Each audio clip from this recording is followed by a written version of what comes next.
पाकिस्तान को लेकर है। पाकिस्तान के विदेश मंत्री इशाक डार का झूठ एक बार फिर पकड़ा गया है। फर्जी खबर का हवाला देकर संसद में बयान दिया था।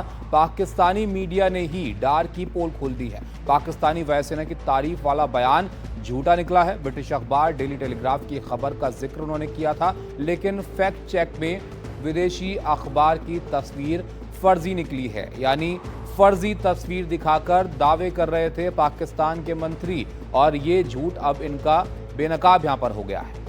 बिल्कुल, पाक के विदेश मंत्री इशाक डार जिनका झूठ पकड़ा गया है। आपको बता दें कि फर्जी खबर का हवाला देकर संसद में उन्होंने बयान दिया था, और पाकिस्तानी मीडिया यानी कि खुद पाकिस्तान की जो मीडिया है उन्होंने ही अपने मंत्री की पोल खोल दी, डार की पोल खोल दी। पाकिस्तानी वायुसेना की तारीफ वाला जो बयान उनकी तरफ से दिया गया था वो झूठा निकला। ये टेलीग्राफ क्या लिखता है?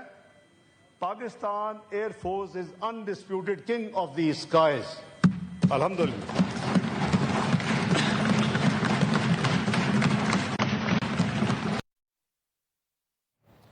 तो देखिए, एक बार फिर से पाकिस्तान की ये बात यहाँ पर स्पष्ट हुई है किस तरह से वो प्रोपेगेंडा फैलाने की कोशिश करते हैं और झूठी खबरों के आधार पर अलग अलग तरह के दावे करते हैं। हमारे साथ हमारे सहयोगी अखिलेश शर्मा जुड़े हैं, साथ ही major general retired जगतबीर Singh ji भी हैं, रक्षा विशेषज्ञ हैं आप, प्रभु दयाल साहब हैं, पूर्व राजदूत हैं, ग्रुप कैप्टन यूके देवनाथ हैं रिटायर्ड आप, और अखिलेश शर्मा हमारे साथ जुड़े हैं। अखिलेश जी, सबसे पहले आपके पास यहाँ पर आते हैं, जरा इस दावे के बारे में आप बताइए जो कर वहां के विदेश मंत्री अपनी सेना की तारीफें कर रहे थे।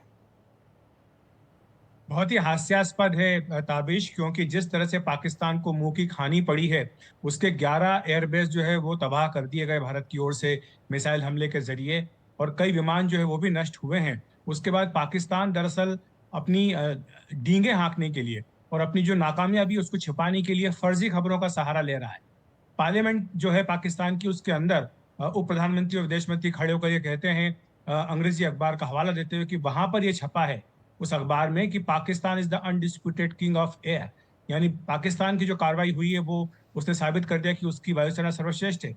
जबकि पता चला, फैक्ट चेकिंग जब हुई है, पीआईबी ने भी इसका फैक्ट चेक किया, तो पता चला कि ये जो खबर का हवाला दे रहे हैं ब्रिटिश अखबार का, ये दरअसल एआई जनरेटेड इमेज है, यानी आर्टिफिशियल इंटेलिजेंस से तैयार की गई खबर है, और ये पूरी तरह से फर्जी है। ये जो उन्होंने खबर, जिसके आधार पर वो ये दावा कर रहे हैं संसद के अंदर खड़े होकर, और आपने सुना होगा कि जब वो ये दावा कर रहे हैं तो वहां के जो सांसद है वो बड़ी मेजें थपथपा करके उनके इस बयान का स्वागत कर रहे हैं, जैसे कि पाकिस्तान ने बहुत बड़ा काम कर दिया हो। तो फर्जी खबर के आधार पर अपनी पीठ थपथपाना, ये बिल्कुल दिखाता है किस तरह से पाकिस्तान का जो मनोबल है और हौसले वो पूरी तरह से पस्त है, और अपने मनोबल को बढ़ाने के लिए, अपने लोगों को दिलासा दिलाने के लिए वो फर्जी खबरों को पर भी विश्वास कर रहे हैं और उन खबरों को भी आगे बढ़ा रहे हैं। जी, हमारे गेस्ट के पास चलते हैं, जगतबीर सर, क्योंकि जिस तरीके से हमने शुरुआती दौर से ही देखा था, जब वॉर शुरू हुई थी तब से ही पाकिस्तान की तरफ से झूठ फैलाया जा रहा है। अब जब जमीन पर भी मुंह की खानी पड़ी है, उसके बाद भी पाकिस्तान सुधर नहीं रहा है, ऐसी फर्जी खबरें फैलाई जा रही है। आपका क्या रिएक्शन सर इस पर?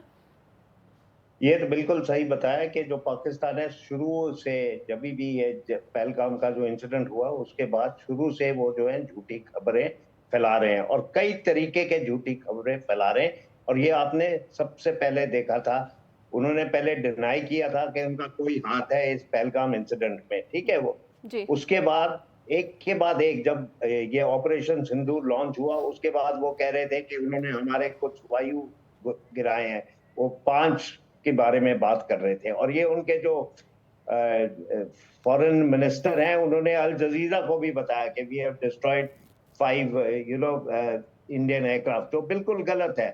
उसके बाद उन्होंने कहा कि इंडियन ट्रूप्स ने अपने खुद के लोगों के ऊपर अटैक किया, वो भी बिल्कुल गलत है, क्योंकि वो एक कम्युनल डिवाइड क्रिएट करना चाहते थे। उसके बाद गलत खबरें आई थी इसके बारे में कि उन्होंने कोई पायलट भी कैप्चर किया था, वो भी बिल्कुल गलत है। और सबसे पहले दिन आपने देखा था जब उन्होंने बताया था कि जो इंडिया के नॉर्दर्न आर्मी कमांडर है और जो इंडियन एयरफोर्स के वाइस चीफ थे, उनको अपने पद से हटाया गया था जबकि वो रिटायर हो रहे थे। तो ऐसे कई खबरें हैं जो वो झूठे तरीके से फैला रहे हैं, और इसके बारे में हमें सुरक्षित रहना चाहिए, हर समय सुरक्षित रहना चाहिए।